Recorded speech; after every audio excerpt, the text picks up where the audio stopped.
나의 죄를 정케 하사 주의 일꾼 삼으신 구세주의 넓은 사랑 항상 찬송합니다. 나를 일꾼 삼으신 주 크신 능력 주시고 언제든지 주 뜻대로 사용하여 주소서. 내게 부어주시려고 은혜 예비하신 주 주의 은혜 채워주사 능력 있게 하소서. 나를 일꾼 삼으신 주 크신 능력 주시고 언제든지 주 뜻대로 사용하여 주소서.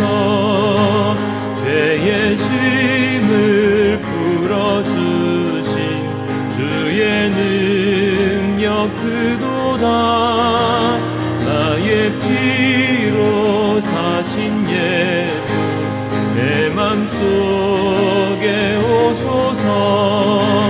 나를 일꾼 삼으신 주 크신 능력 주시고 언제든지 주 뜻대로 사용하여 주소서.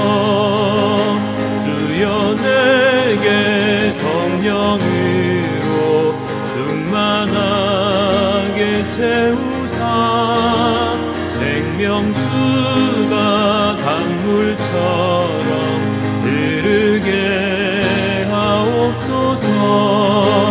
나를 일꾼 삼으신 주 크신 능력 주시고 언제든지 주 뜻대로 사용하여 주 나를 일꾼 삼으신 주 나를 일꾼 삼으신 주 크신 능력 주시고 언제든지 주 뜻대로 사용하여 주소.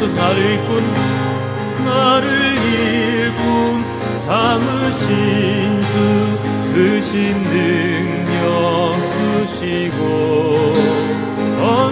언제든지 주 뜻대로 사용하여 주소서.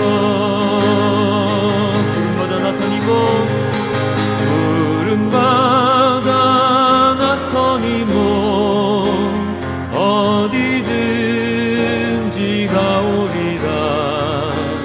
괴로우나 즐거우나 주만 따라가오리니 어느 누가 막으리까. 죽음인들 막으리까. 어느 누가 막으리까. 죽음인들 막으리까. 아골골짝 인들에도 복음 들고 가오리다. 소돔 같은 거리에도 사랑 안고 찾아가서 종의 몸에 지닌 것도 아낌없이 드리리다. 종의 몸에 지닌 것도 아낌없이 드리리다. 존귀 영광 모든 권세 주님 홀로 받으소서. 멸시천대 십자가는 죄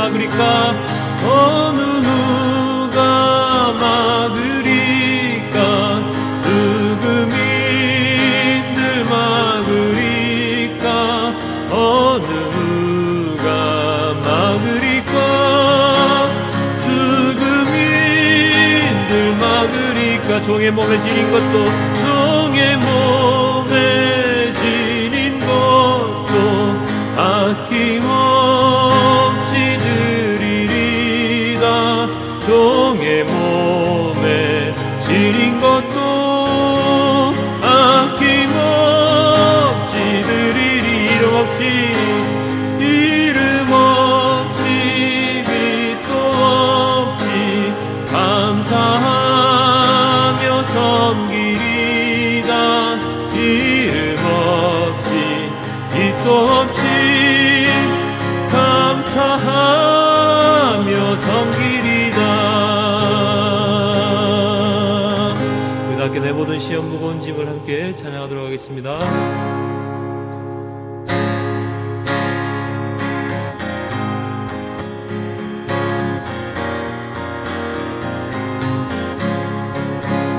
내 모든 시험 무거운 짐을 주 예수 앞에 아뢰이며 근심에 쌓인 날 돌아보사 내 근심 모두 맡으시네 무거운 짐을 나 홀로 지고 견디다 못해 쓰러질 때 불쌍히 여겨 구원해 주리 은혜의 주님 오직 예수 내 모든 괴로움 닥치는 환난 주 예수 앞에 아뢰이며 주께서 친히 날 구해 주사 넓으신 사랑 베푸시네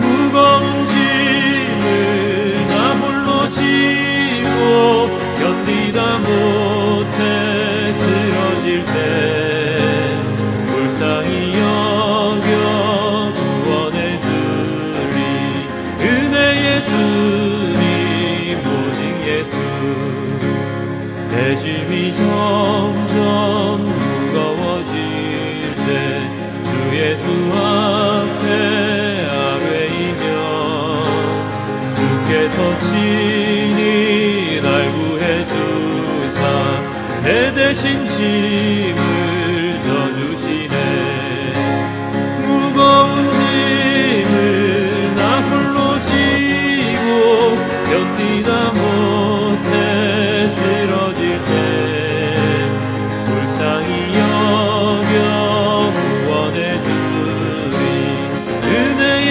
주님 오직 예수 마음의 시험 무서운 죄를 주 예수 앞에 아뢰이며 예수는 나의 능력이 되사 세상을 이길 힘 주시네 무거운 짐을 나 홀로 지고 견디다 못해 쓰러질 때 불쌍히 여겨 구원해 주리 은혜의 주님 오직 내 무거운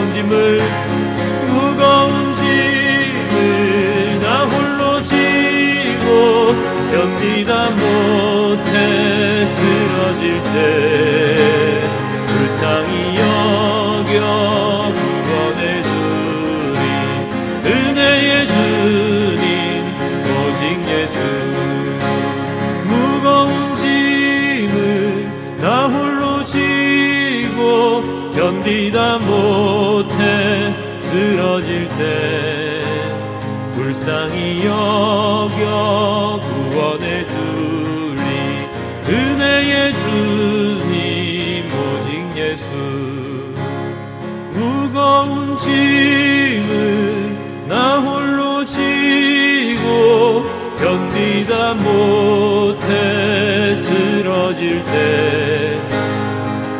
불쌍히 여겨 구원해 주리. 은혜의 주님 오직 예수. 주님께서 나의 모든 힘을 지시고 저희를 붙들어 주심을. 자, 지난 한 주간 별일 없으셨지요?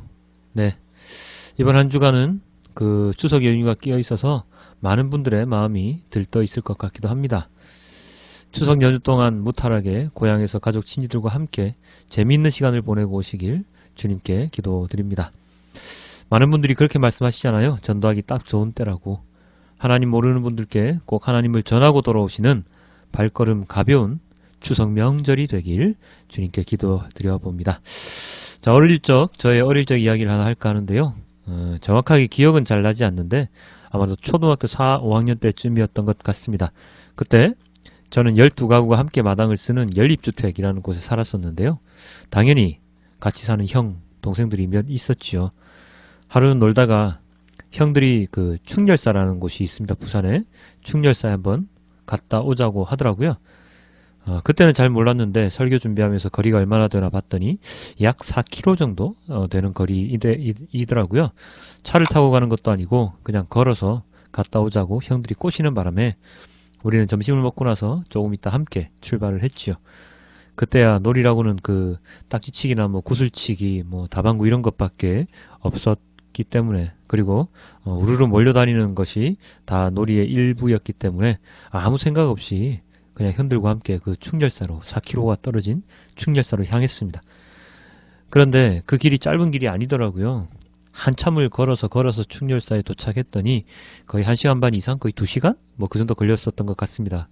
그렇죠. 4km면 그 군인도보로 한 1시간 정도 거리니까 말입니다. 그 어린 초등학생 걸음이 얼마나 느릿느릿 갔겠습니까?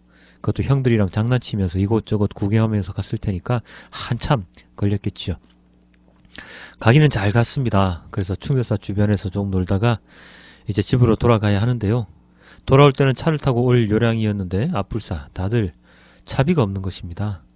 그래서 어쩔 수 없이 모두들 또 걸어서 집으로 향했지요. 점심을 먹고 출발을 했으니 시간은 어느덧 저녁을 향해 가고 있었고, 가도 끝이 없어 보이는 길을 다 가서 집에 도착할 때쯤 되니 해는 지고 어둠이 깔리기 시작했습니다. 우리는 아무 생각 없이 집 앞마당으로 들어갔는데 그 집들이 다 발칵 뒤집혔지 뭡니까? 저녁 먹을 시간이 되었는데도 들어오지도 않고 가까이 있으면 부르면 올 텐데 아무리 동네를 뒤져봐도 아무리 큰 소리를 쳐봐도 코빼기도 안 보이니 부모님들께서 난리가 났던 것이죠. 아주 호되게 어머니께 꾸중을 듣고 다시는 이렇게 놀러다니지 않겠노라 약속을 하고서 그날 우리도 몰랐던 사건이 마무리되었습니다. 사실 지금 생각하면 그때 부모님의 마음이 이해되기는 합니다. 요즘처럼 무서운 세상이 아니었다 하더라도 동네 꼬마들, 초등학생, 중등생 대여섯이서 갑자기 사라졌으니 얼마나 놀라셨겠습니까? 요즘은 휴대폰이라도 있죠. 그때는 연락할 수 있는 수단이 없었으니까 더욱더 충분히 이해할 만합니다. 그 뒤로는 절대로 그런 사건을 만들지 않았습니다. 물론 다른 많은 사건들이 만들어지긴 했지만 말입니다. 어찌되었든 그때 자식들을 노심초사 기다리셨던 부모님의 마음은 이제 저의 마음이 되어서 오늘날을 살아가고 있습니다. 딸아이 하나 키우려고 했더니 세상이 워낙 험해가지고 어디 내놓기가 무서울 정도입니다. 다칠까봐 걱정, 왕따 당할까봐 걱정, 이런저런 걱정에 요즘 부모님들 부모님들 마음이 말이 아니죠. 그런데 이런 우리 부모님들의 마음보다 더 마음을 쓰고 계시는, 그리고 마음 아파하시는 분이 계십니다. 누굴까요? 맞습니다. 바로 하나님, 예수님이시죠. 이런 하나님의 마음, 예수님의 마음을 예수님께서 오늘 본문에 이렇게 비유하셨습니다. 누가복음 15장 4절인데요. 너희 중에 어떤 사람이 양 100마리가 있는데 그 중에 하나를 잃으면 99마리를 들에 두고 그 잃은 것을 찾아내기까지 찾아다니지 아니하겠느냐. 익히 잘 아는 비유이지요. 99마리의 양들보다 잃은 양에 대한 애틋함을 나타내신 말씀인데요. 물론 이 말씀에 대해서 많은 왜곡들이 있습니다. 뭐 한 마리 찾으려다가 나머지 99마리 잃어버리면 어쩌냐라는 것부터 시작해서 많은 이야기들이 오가고 있긴 합니다만, 우리가 중요하게 여겨야 하는 것은 이 말씀의 속뜻이 아니겠습니까? 이렇게 이 말씀의 속뜻이 본문에는 해설되어 있습니다. 7절입니다. 내가 너희에게 이르노니 이와 같이 죄인 한 사람이 회개하면 하늘에서는 회개할 것이 없는 의인 99으로 말미암아 기뻐하는 것보다 더하리라. 어떻게 해설이 되어 있다고요? 회개한 99마리와 회개하지 않았던 한 마리의 양을 비교한 것입니다. 즉 한 마리를 찾아 헤맨다고 하더라도 나머지 99마리는 잃어버릴 염려가 없다는, 든든하다는 말이죠. 하나님께서는 함께 있는 자들도 사랑하시지만 하나님을 알지 못하고 하나님의 품 밖에 있는 자들을 더욱 찾으시고, 그리고 그들이 하나님께로 돌아오게 되면 더 많이 기뻐하신다는 것을 방금 읽은 그 구절을 통해서 우리는 알 수가 있는 것입니다. 하나님은 어떤 분이신데요? 바로 우리의 아버지이시자 그리고 우리의 창조주이시지요. 우리들이 우리 자녀들을 생각하듯 만약에 나쁜 길로 들어선 자녀가 있다면 그 자녀들을 어떻게든 올바른 길로 돌리려고 하지 않습니까? 바로 그런 심정, 어쩌면 그것보다 더 큰 마음으로 하나님께서는 우리들을 찾고 계실지도 모릅니다. 또한 예수님께서는 다음과 같은 비유를 하셨습니다. 8절입니다. 어떤 여자가 10드라크마가 있는데 하나를 잃으면 등불을 켜고 집을 쓸며 찾아내기까지 부지런히 찾지 아니하겠느냐. 그렇죠. 자, 여기서 드라크마라고 하는 단위는 성경의 노동자 하루 품삯이라고 해설되어 있습니다. 그냥 동전 하나가 아니라 오늘날로 치면 한 몇만 원 되는 셈인데요. 이 돈을 잃어버리면 그것을 찾으려고 얼마나 노력을 합니까? 아니, 그 정도의 돈이 아니라고 할지라도 내 호주머니에 있던 500원짜리 하나를 땡그랑 하고 떨어뜨렸는데 어디론가 떨어지는 소리가 났는데 그것이 눈앞에 보이지 않으면 그것을 찾으려고 엄청나게 노력하는 것이 바로 우리들이지 않습니까? 바로 그런 심정, 그런 마음으로 꼭 찾아야겠다는 그런 마음으로 하나님께서는 우리들을 찾고 계십니다. 어떤 우리들을 찾고 계신다고요? 바로 죄에 빠져서 하나님을 떠나 있는 우리들 말입니다. 하나님을 알지 못하고 세상에 빠져서 살아가는, 하나님 말씀을 빌자면 어리석은 자들을 찾고 계신 것이죠. 하나님을 알지만 제대로 알지 못하는 겉핥기식으로 아니면 내 마음대로 만든 하나님을 믿는 자들, 그런 자들을 하나님께서는 온전한 길로 인도하시고자 엄청나게 찾고 계신 것입니다. 그렇게 돌아온 자들 중에 한 명이 바로 저이고 그리고 바로 여러분들이지 않습니까? 또한 아주 중요한 한 명이 있지요. 누구입니까? 그리고 오늘 본문에 등장하는 바로 그 사람인데요. 바로 바울 사도입니다. 바울 사도가 오늘 이렇게 이야기하고 있습니다. 내가 전에는 회방자요, 박해자요, 폭행자였습니다. 그러나 그러한 행동은 내가 믿지 않을 때에 알지 못하고 한 것이므로 하나님께서 나에게 자비를 베풀어 주셨습니다. 바울 사도는 하나님을 모르는 자가 아니었습니다. 신실한 유대인 중에 유대인, 뛰어난 유대인이었죠. 그런데 그는 그리스도를 믿는 자들을 회방하고 박해하고 폭행하였다고 오늘 진술하고 있습니다. 그런데 그는 자신을 회방자, 박해자, 폭행자라고 일컫고 있는 것이죠. 그런 그가 그런 행동을 언제 했다고 고백합니까? 바로 내가 믿지 않을 때에 알지 못하고 한 것이라고 고백을 하고 있습니다. 바울은 여호와 하나님을 믿는 자였습니다. 그런데 믿지 않았다고, 알지 못했다고 이야기하는 이유는 무엇입니까? 바로 하나님을 제대로 알지 못했다는 것이고 그리고 예수님을 믿지 못했다는 이야기입니다. 그래서 그는 하나님께서 보시기에 용서받기 힘든 자였습니다. 그러나 하나님은 그런 그를 어떻게 하셨습니까? 무릎 꿇리시고 눈을 뜨게 하시고 입을 열어서 주님의 말씀을 전하게 하셨습니다. 바로 잃었던 한 마리의 양이었던 그는, 잃었던 한 드라크마 신세였던 그는 그를 찾으시는 하나님의 은혜로, 하나님의 간절함으로 인하여 하나님께서 인정하시는 사도 바울이 될 수가 있었지요. 하나님께서 나에게 자비를 베풀어 주셨습니다 라고 고백을 하고 있지 않습니까? 이것은 잃어버린 한 마리 양을 잊지 않으시고 끝까지 찾으신 하나님의 은혜, 바로 그 자비를 의미합니다. 도무지 용서받을 수 없는, 사람을 죽이기까지 한 그를 용서하신 하나님의 사랑은 그 누구도 알 수 없는 지극히 크고 위대한 사랑이지요. 그런데 그런 사랑을, 은혜를 바울 사도만 받겠습니까? 바울 사도가 잃어버린 한 양에서 찾은 한 양으로 바뀌었다면 하나님은 또다시 잃은 양을 찾아 헤매이시지 않겠습니까? 그 잃은 양을 구원하시기 위해서 하나님께서는 당신의 아들 예수 그리스도를 이 땅에 보내시기까지 하셨습니다. 15절에 이렇게 되어 있습니다. 그리스도 예수께서 죄인을 구원하시려고 세상에 오셨다고 하는 이 말씀은 믿음직하고 모든 사람들이 받아들일 만한 말씀입니다. 그렇지요. 바로 이 사랑, 은혜를 통해서 바울 사도도 그리고 우리들도 잃어버린 양 신세에서 회개하고 하나님 나라에 들어갈 수 있는 그러한 찾은 양으로 바뀔 수가 있습니다. 나는 죄인 중에 괴수다, 나는 우두머리다 라고 고백한 바울의 처지나 죄 속에 파묻혀 살아가는 우리들의 처지나 그렇게 다르지 않습니다. 다르지 않다는 것은 나나 바울 사도나 동일한 하나님의 자녀로서의 지위를 회복할 수 있다는 뜻이고, 그리고 바울이 받은 그 직분, 하나님께서 주신 그 직분, 말씀을 전하고 주님의 자녀로 살아갈 수 있는 그 직분을 우리들 또한 받을 수 있다는 증거이죠. 다음 구절 16절은 이렇게 되어 있습니다. 그러나 하나님께서는 나에게 자비를 베푸셨습니다. 그 뜻은 그리스도 예수께서 끝없이 참아 주심의 한 사례를 먼저 나에게서 드러내 보이심으로써 앞으로 예수를 믿고 영생을 얻으려고 하는 사람들의 본보기로 삼으시려는 것입니다. 바울 사도처럼 우리들도 하나님께서 사람들에게 본보기로 삼으시길 원합니다. 그래서 바울 사도가 우리들을 하나님께로 인도하는 것처럼 우리들도 다른 이들을 하나님 품으로 인도할 수 있는 자가 되길 주님은 또한 원하고 계십니다. 만일 바울 사도가 자신이 만난 예수 그리스도를 믿고 그 자리에서 예배드리고 자신만의 세계로 돌아갔다면, 자신만의 세계에서만 살아갔다면 우리들은 이렇게 방대한 신약 성경을 제대로 다 받을 수 없을지도 모릅니다. 그 말 뜻은 무슨 뜻입니까? 우리들 또한 바울 사도처럼 전해야 한다는 것이죠. 나만 믿고 마는 것이 아니라 누군가에게 내 주위에 끊임없이 하나님의 말씀을, 예수 그리스도를 증거해야 한다는 뜻입니다. 그렇게 할 수 있는 원동력이 무엇입니까? 바로 주님의 말씀이죠. 주님의 말씀은 우리들 주위에 언제나 존재합니다. 그런데 그 말씀을 제대로 잡는 자가 있는 반면 그렇지 못한 자들이 있습니다. 오늘 누가복음 첫 구절 이렇게 되어 있죠. 세리들과 죄인들이 모두 예수의 말씀을 들으려고 그에게 가까이 몰려들었다. 세리와 죄인들, 유대인들이 꺼려하는, 싫어하는 그들이 어떤 행동을 취했다고요? 예수님의 말씀을 들으려고 가까이 몰려들었습니다. 왜요? 더 잘 들으려고, 하나라도 더 들으려고 말이죠.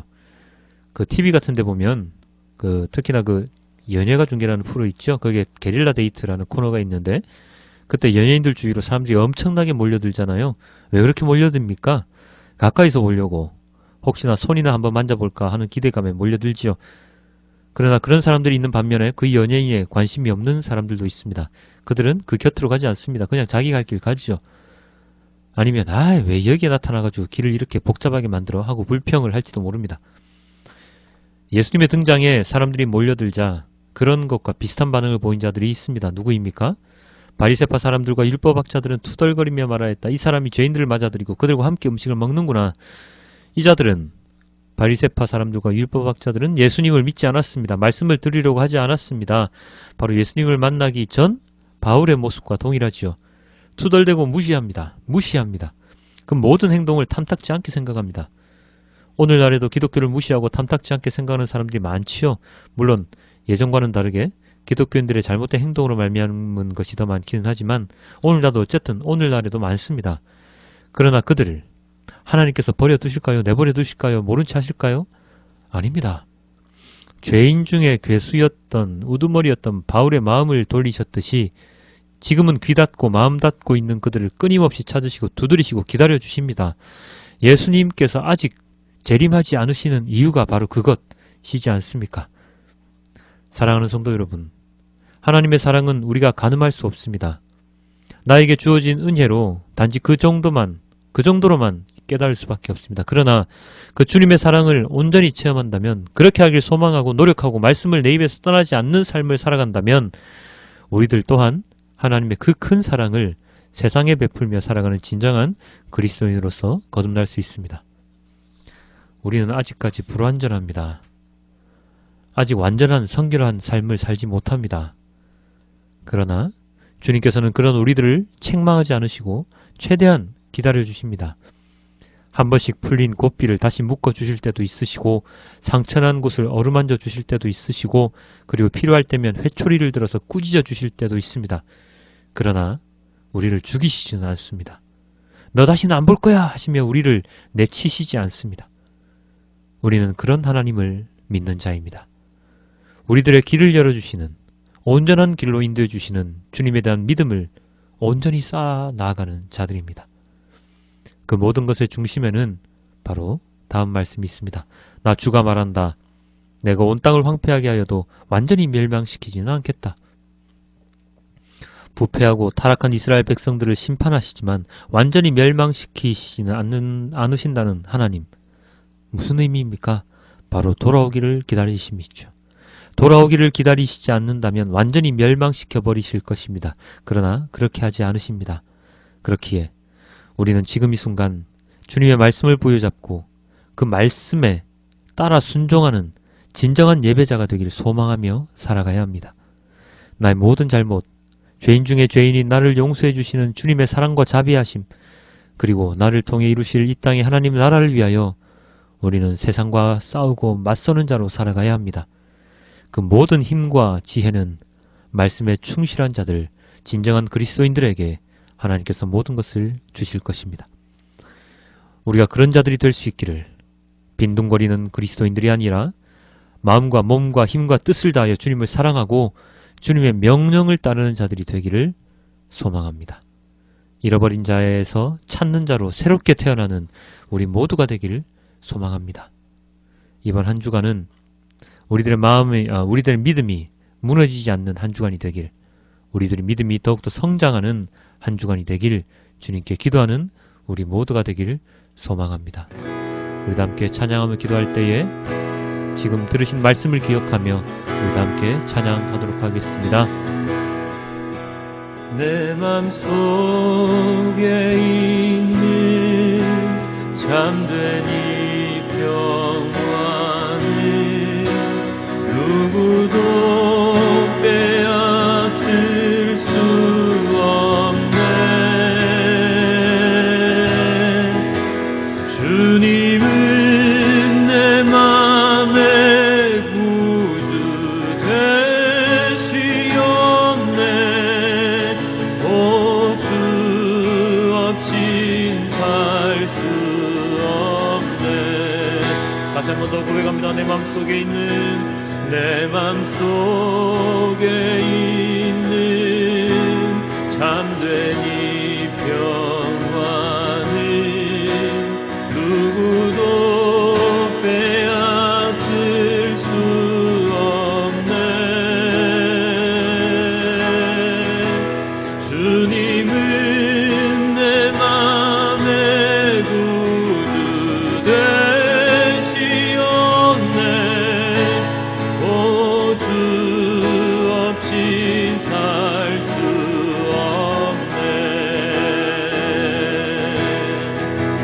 오 주 없인 살 수 없네.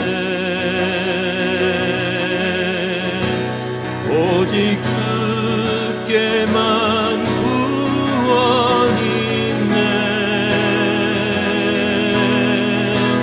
주님 없는 세상 평화 없네. 오 주 없인 살 수 없네. 오 주 없인 살 수 없네. 오 주 없인 살 수 없네. 오직 주께만 구원이 있네. 주님 없는 세상 평화 없네. 오 주 없인 살 수 없네. 우리 오늘의 말씀을 생각하시면서 주님 없는 평화는 우리에게 온전한 평화가 아님을 오직 주님께만 구원이 있음을 다 함께 고백했으면 좋겠습니다. 우리 함께 고백합니다.